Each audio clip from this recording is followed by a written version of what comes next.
5, 4, 3, 2, 1, go.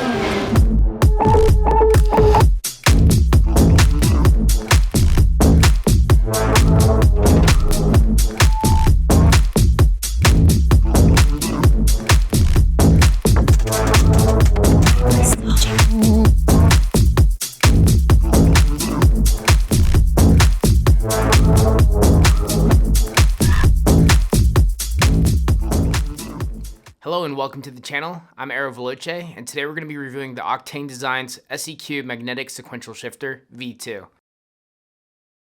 Sequential gearboxes is one of my favorites to drive in sim racing. It's extremely satisfying to bang through the gears, and it makes you feel like you're Ken Block, just not as cool and without several thousand horsepower rally and drift cars. It'd be a lot cooler if you did. For full transparency, I asked Oktane Designs to loan me this for this review, and of course, no matter what, I'll be giving my unbiased opinion. Oktane Designs is a small company that started in 2018. Their first design was a standalone shifter for direct drive units like the AccuForce, but they felt this was too niche of a product and they wanted something that anybody could use no matter what wheelbase they were running. A couple years later, they came out with the SEQ Magnetic Shifter. Coming out of the box, it's nicely packaged. There is a personally addressed and signed note informing that every shifter is hand-assembled and rigorously tested. There's a printed manual with all the necessary hardware and tools needed to mount it to an aluminum extruded rig. There's even extra micro switches included if you'd ever need to replace them. Now let's dig into the specs. The shifter comes in at $289 US. We've got an aluminum plate enclosure of 4.7 millimeters thick, with a lever made out of stainless steel at 3.2 millimeters thick. The entire shifter is 302 millimeters tall, 57 millimeters wide including the fasteners, and 130 millimeters long. The shifter has several mounting hole options to mount either straight or angled towards you. The shift knob is 95 millimeters tall and 47.6 millimeters in diameter. The knob is powder-coated aluminum with a knurled texture. You can swap the knob for any knob using an M8-1.25 pitch thread pattern or use adapters. There are some 3D printed parts such as the enclosure for the USB controller board and some internal parts as well. The quality of the 3D prints is very nice and I have no concern over the longevity of the shifter because of those parts. The tip that activates the mechanism is made out of Delrin, and the lever pivot point rides on self-lubricating bronze bushings. The tactile shifting mechanism is driven by really strong neodymium magnets. Steel plates are pulled toward the center of the action, which provides the shifter's tension. These steel plates are mounted to 3D printed TPU or thermoplastic polyurethane paddles. Sounds fancy. These paddles engage the microswitches when tension between the steel plates and magnets is overcome. The microswitches are Omron SS-5GLT, and these are rated to 30 million mechanical actuations, so the likelihood that you would need to replace them is very low. The USB controller is a Teensy LC, which is made in the USA, and the controller box is mounted on the back of the shifter. The USB cable plugs in on the bottom of that unit. Be mindful when plugging it in, since it is at an awkward angle when mounted on the rig. Also be careful with the tension on the wire when mounted. Depending on how you have it mounted, there can be quite a bit of strain on the wire. The SEQ shifter is also DIY friendly, so if you want to bypass the integrated board and connect it directly to a button box, you can. Now you might have noticed this awkward red cable in the back by now, and this is actually not stock. I added this myself, and I'll get more into why that's there later. So now let's get into the features of the shifter. This shifter is adjustable. You can adjust not only the tension of the shifter, but the throw as well. There are 3 different tension settings and 3 different throw settings, making a total of 9 different combinations. To adjust the tension, you have 3 different pivot points: soft, medium, and hard. The bottom mounting hole is the softest setting, medium in the middle, and then the hardest at the top. All you need to do is remove the bolt and relocate the bushing to desired position and tighten it right back up. Make sure not to tighten it too hard as you'll affect the feeling of the shifting. The throw distance can also be adjusted through the bottom mounts here. There are 2 different bolts that correlate to the throw distance. This bottom one might need to be loosened to allow the mechanism to slide up and down, and then the top one selects the position of the mechanism. These require the bolt to be removed, then use your Allen key to reposition the mechanism, and then just slot the bolt back in. And once again, be mindful of how tight you fasten the bolts. You don't need it super tight, you just need it snug. Build quality wise, I was really impressed with this shifter. It's built like a tank. It takes abuse nonstop with no signs of slowing down. It's designed to not need any maintenance, but if you really had to do something, it's very easy to open up. Aesthetically, it looks very industrial and purpose-built. It has a very similar style to a lot of other sim racing gear, like Husingvelt pedals, for example. While this is not personally my favorite aesthetic, I can appreciate that hardcore purpose-built look. I do like the overall form factor of the SEQ shifter.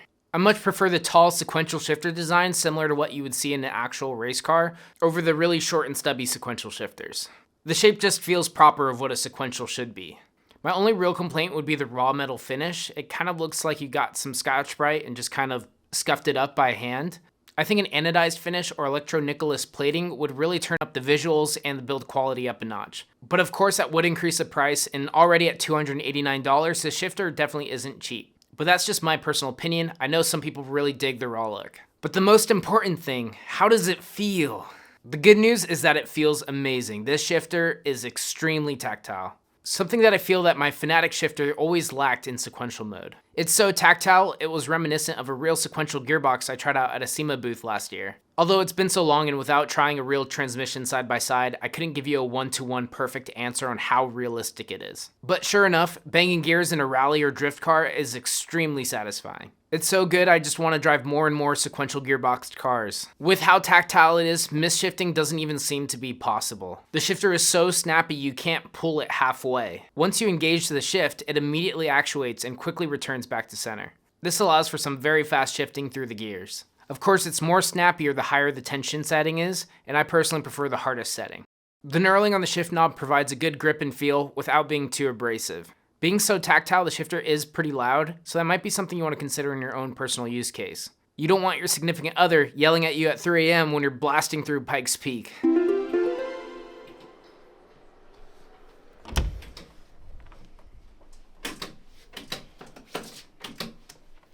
Hey,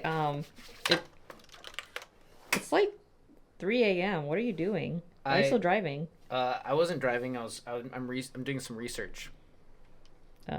Is that the new $1,600 GPU? I was actually driving. I do believe they've made it quieter in the V2 version, but by no means is it a quiet shifter. Here's the sound test.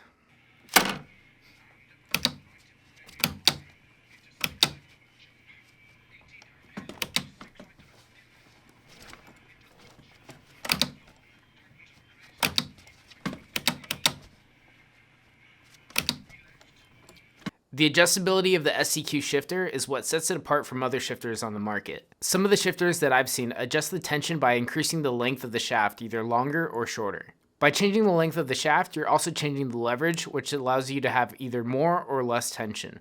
By using the length of the shaft to change the tension, that means if you make any adjustments to these kind of shifters, you might have to relocate the shifter either higher or lower on your physical rig if you want it to stay in the same exact position to your hand. What the SEQ shifter does differently to adjust the tension is move the pivot point to increase or decrease the leverage, which results in the physical shape of the shifter not changing depending on the adjustments. That means if you want to try it in the softest setting and then change it to the hardest setting, you're not going to have to adjust its position mounted to your rig. Now, one of the caveats of adjusting the tension of a sequential shifter is that it also adjusts the throw distance. This happens when you change the shaft size like other shifters, or even with the SEQ shifter when you adjust the pivot point. Anytime you're increasing leverage, you're also increasing the distance that will be traveled. The benefit of the SEQ shifter is that you have a separate adjustable setting specifically for the throw distance, which means you can compensate for the throw distance that will be changed by adjusting the tension setting, but only to an extent. Unfortunately for me, I just couldn't adjust it completely how I wanted it. When it comes to the throw distance adjustment, I preferred it at the maximum throw at every single tension level. But my preferred tension level was the hardest setting, and when you set it to the hardest setting, that's going to shorten the throw. In a perfect world, I'd have the maximum amount of throw distance possible on this shifter at the hardest setting.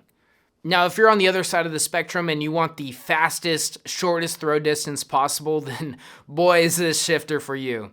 When using the hardest tension and the shortest throw distance adjustment, this thing is wicked quick. It's like a hair trigger. From a performance standpoint, I could see this being beneficial to get through the gears as quickly as possible, similar to short shifter kits in real life cars. Whether that would actually translate into faster lap times, I don't know. But for me personally, once I started driving and getting immersed in the experience, I was starting to worry less about the throw distance and really just enjoying that crisp, tactile feel. Now that red wire in the back I mentioned earlier, why is that there? Well, it was because one of the most dreaded and annoying things in sim racing, Electromagnetic interference. Fanatic wheelbases are kind of notorious for causing EMI issues with other devices. When I first started using the shifter, it was possessed by a ghost, up and downshifting like crazy, like freaking out.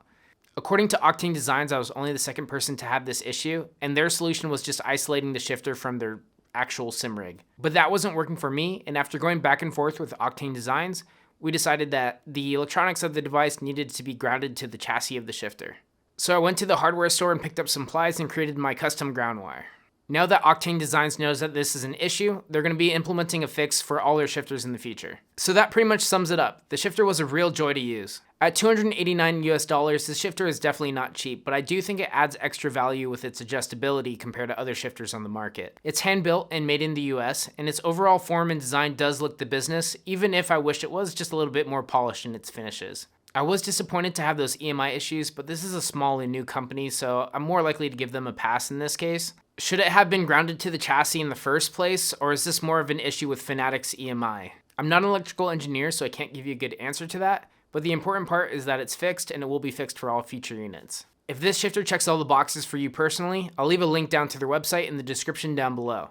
I'm not affiliated in any way, but it has been a pleasure to work with Oktane Designs. They do seem passionate about their product and want everyone to have a good experience. I appreciate them giving me the opportunity to review this shifter, and I hope you found it helpful and informative. Leave a thumbs up on the video if you did, and subscribe if you'd like to see some more sim racing content. Let me know what you guys think about the shifter down in the comments below, and I'll catch you guys in the next one. Peace.